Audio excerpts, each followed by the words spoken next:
po tayo ngayon sa Westdale Villas located at Puntador, Santa Cavite. So, si Westdale Villas is townhouse po siya. So, ang lot area niya is 36 square meter. Ang pinaka-floor area niya is 45 square meter. So, tara, pasok po tayo sa pinaka model house nila. Papakita ko po sa inyo yung loan takeout upon na ma-reserve na ma-loan takeout na po yung bahay. So, ito po siya. Semi-complete na po to si Westdale. So, ito na po. Nakatiles na yung pinaka-floor. Then, may first coated na po siya. So, itong kinatatayuan natin is corner po ito. Automatic po pag corner. May dalawang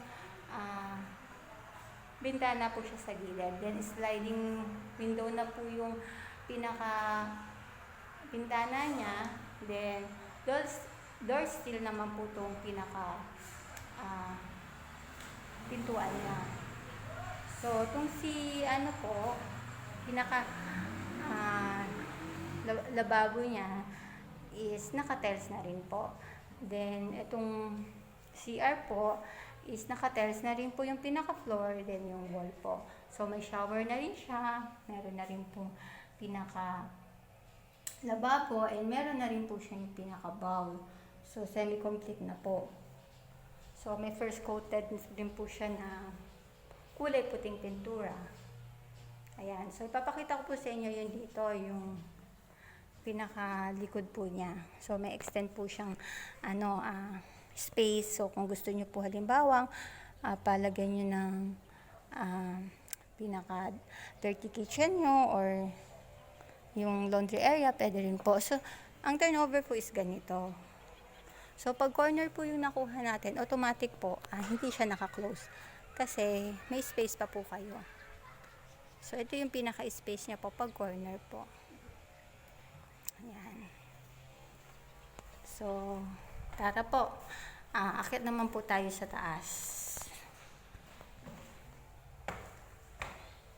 Ito po. So, yung pinaka, niya po, provision siya ng 2 bedroom po. So, yung pinakalikod niya po, ang turnover is jealousy po siya. Then, kung corner nga po, may mga sariling dalawang bitana sa gilid. So, ito po siya. Sliding window na rin po siya. Then, meron na rin po siyang grills para hindi malaglag yung baby or something na may disgrasya po. So, safe po ito. So, ito po siya. Ito yung pinaka-actual turnover po kapag once na loan takeout po kayo pag-ibig. So, ito po. Dito sa taas is bare type po siya. Ayan. Ito dyan. Ito po yung corner. Corner area na may space po ito sa pinakagilid niya. Ito po. So, ito naman po yung pinaka-inner. So, yung inner is ganito po siya. Ito. Ang pinagkaiba lang po nila is wala pong bintana, yung pinaka-corner niya. So, close po siya. Ayan, ganun din po siya. Naka-tiles din po. Semi-complete din po yung baga niya. So, naka-tiles din po siya. Then, naka-tiles din yung niya, lababo. Then, ito po. Then, kapag inner po, automatic po, parang nakaharang po. Then, pwede nyo na po yan siyang duktungan.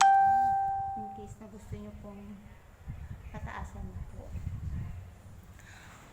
So, si Westdale Villas po is ang reservation niya is 5,000. So, sa phase 1 po is no down payment po siya sa ngayon. Ang monthly amortization niya is 11,700 din. Ang required income is 29,700 po. So, kung sa phase 2, itong mga nakikita po natin na ginagawa, yan po yung phase 2. So, sa phase 2 po, is ang reservation niya is 5,000. Then, may equity po siyang 28,000. Payable po ng 4 months po. So, around 700 per month po yung yung pinaka-equity niya. So, ito po. Itong mga ongoing po na ito yung mga phase 2. So, yung nakikita nyo naman po na na gawa na po, yan naman yung phase 1. So, may mga RFO na rin yan. RFO is ready for occupancy. Then, ito po mga to is mga ongoing. So, si Homework naman po is mabilis po ang pagkakagawa nito. Kung gusto nyo pong magkabahay ng within, mag-aantay lang kayo ng 6 to 7 months, mag-abi na po kayo sa Westdale Villas located at Puntalos, sa Cavite po. For more info, PM nyo lang po ako sa FB ko po, or Messenger, Joy Villaro. Maraming salamat po. Bye!